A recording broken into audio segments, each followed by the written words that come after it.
భూమికి ఏంటి ఇక్కడ జరుగుతున్నటువంటి సెమినార్ గురించి ఆల్రెడీ మా మిత్రుడు రాజేశ్వర్ గారు తెలియజేశారు. ఇవాళ ఐసీయూ మహబూబ్ నగర్ పరిధిలో చుట్టుపక్కల ఉన్నటువంటి 6 బ్రాంచీల ఆధ్వర్యంలో ఇక్కడ ఒక సదస్సు జరిగింది. రాజ్యాంగ పరిరక్షణ మరియు అందులో కార్మిక సంఘాల పాత్ర అనేటువంటి దాని మీద ఈ సదస్సు జరిగింది. ఈ సదస్సు ముఖ్యంగా All India insurance employees association 75వ సంవత్సరంలో అడుగు పెడుతున్నటువంటి నేపథ్యంలో దేశవ్యాప్తంగా ఇటువంటి సదస్సులు నిర్వహించాలని మేము అనుకున్నాం. అందులో భాగంగా ఈరోజు మా సౌత్ సెంట్రల్ జోన్లోనే మొదటి సదస్సు ఇక్కడ జరగడం, హైదరాబాద్ డివిజన్ ఆధ్వర్యంలో జరగడం అనేది చాలా సంతోషకరంగా ఉందని తెలియజేస్తూ, మేము ఆల్ ఇండియా ఇన్సూరెన్స్ ఎంప్లాయీస్ అసోసియేషన్గా కొన్ని అంశాలు మీ ద్వారా ప్రజానీకానికి తెలియజేయాలనుకుంటా ఉన్నాం. ఆ మధ్య all India insurance employees association అఖిల భారత సెక్రటరియట్ సమావేశం జరిగింది. అందులో ఉన్నటువంటి ప్రధాన నిర్ణయాల్లో భాగంగా మేము 25 కోట్ల మంది కార్మికులతో, కర్షకులతో, వారందరితో కలిసి మొన్న జూలై 9 సమ్మెలో పాల్గొన్నాం. మా తాలూకు డిమాండ్ని మరింతగా భవిష్యత్తులో కూడా విస్తరించే ఉద్దేశంతో ప్రజానీకంతో మేము చర్చిస్తూ ఉన్నాం.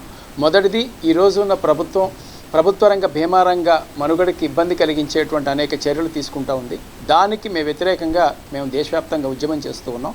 బీమా రంగంలో విదేశీ పెట్టుబడులు 74% నుంచి 100% పెంచడానికి వ్యతిరేకంగా మేము దేశవ్యాప్త ఉద్యమం చేస్తూ ఉన్నాం.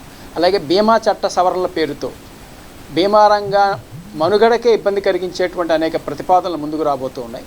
దీనివల్ల ప్రైవేటు బీమా కంపెనీలకు మరింత ఊతం వచ్చే అవకాశం ఉంటుంది. ప్రభుత్వ బీమా రంగ ప్రయోజనాలు కూడా దెబ్బతినే అవకాశం ఉంటుంది. కాబట్టి ఆ చర్యలన్నీ కూడా చేపట్టొద్దని ప్రభుత్వానికి విజ్ఞప్తి చేస్తూ ఉన్నాం. అంతేకాకుండా ముఖ్యంగా ఈరోజు ప్రభుత్వ రంగ బీమా మరియు సాధారణ బీమా కంపెనీల్లో చాలా పెద్ద ఎత్తున ఉద్యోగులు రిటైర్ అయిపోతూ ఉన్నారు.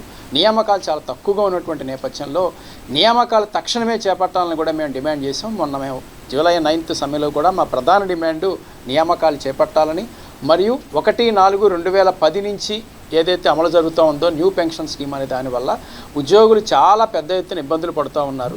ఎల్ఐసిలో దాదాపు 30% మంది ఉద్యోగులు న్యూ పెన్షన్ స్కీమ్లో ఉన్నారు.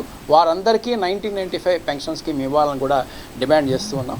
అలాగే ఏదైతే 1996 నియామకాల ద్వారా ఎవరైతే నోటిఫికేషన్ ద్వారా ఎల్ఐసిలో చేరినటువంటి ఉద్యోగులు ఎవరైతే ఉన్నారో వాళ్ళకు కూడా 1995 ఓల్డ్ పెన్షన్ స్కీమ్ ప్రయోజనాలు కూడా కలిగించాలని మేము గతంలో వినతి పత్రాలు ఇచ్చాం. అనేక అంశాలు న్యాయ పోరాటం కూడా జరుగుతూ ఉంది. మేము కేంద్ర ప్రభుత్వానికి అలాగే ఎల్ఐసి యాజమాన్యాన్ని కూడా విజ్ఞప్తి చేస్తున్నాం. వాళ్ళందరి సమస్యలను సానుకూలంగా పరిష్కారం చేయాలని కూడా మేము కోరుతూ ఉన్నాం.